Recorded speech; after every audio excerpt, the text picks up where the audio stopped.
Okay, YouTube, this is Acid Roots. I'm going to review N9ne's The Storm. So this album came out today, and it's pretty immediate. You know, one of my complaints about N9ne in the past is just the fact that some of his songs take getting used to.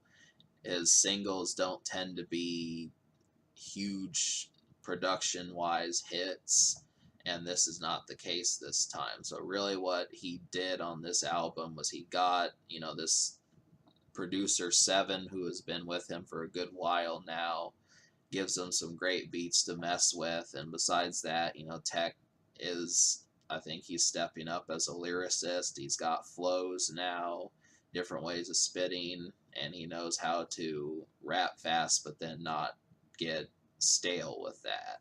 So that is among the things. This album is not as guest heavy as Special Effects was.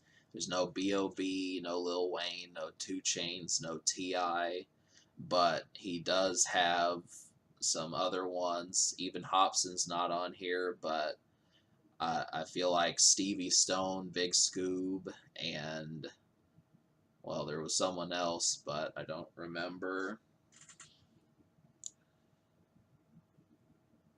Yeah, he has Problem and Logic on here, and then Jonathan Davis from Korn. So these are a few of the ones on here, but it's kept more inward, but then at the same time, this was not necessarily a bad thing. I mean, really, N9ne is able to make songs. He's not someone who needs guests, but the difference is the songs that the guests are on are some of the best songs on here. So the Korn song, the Jonathan Davis song is one of the best. The Big Scoop song is really good. The Stevie Stone song is another one.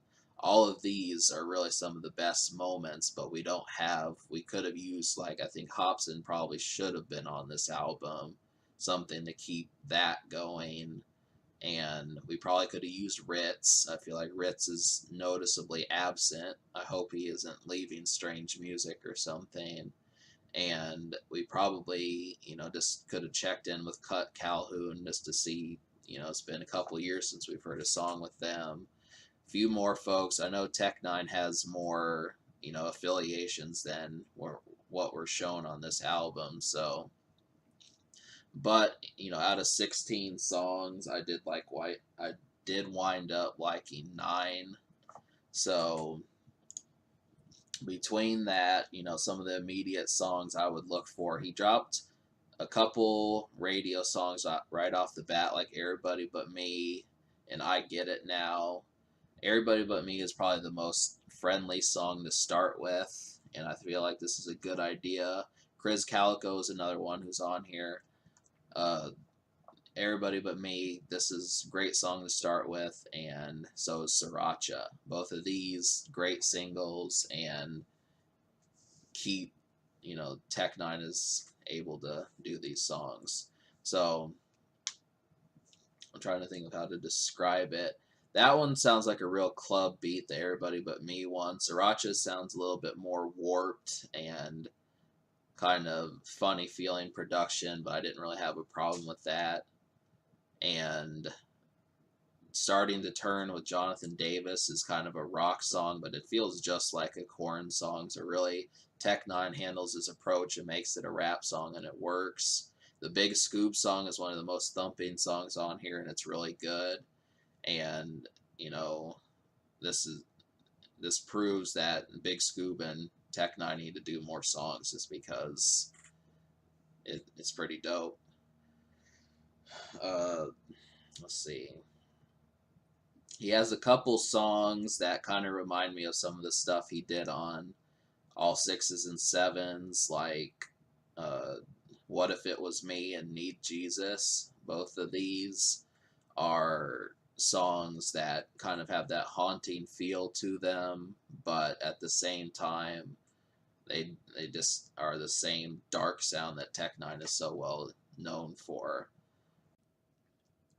So the problem with this album was the fact that, the guests that we got really brought out some of the best moments in N9ne, but some of the new things and some of the less eccentric and prolific songs on the album kind of slow the momentum.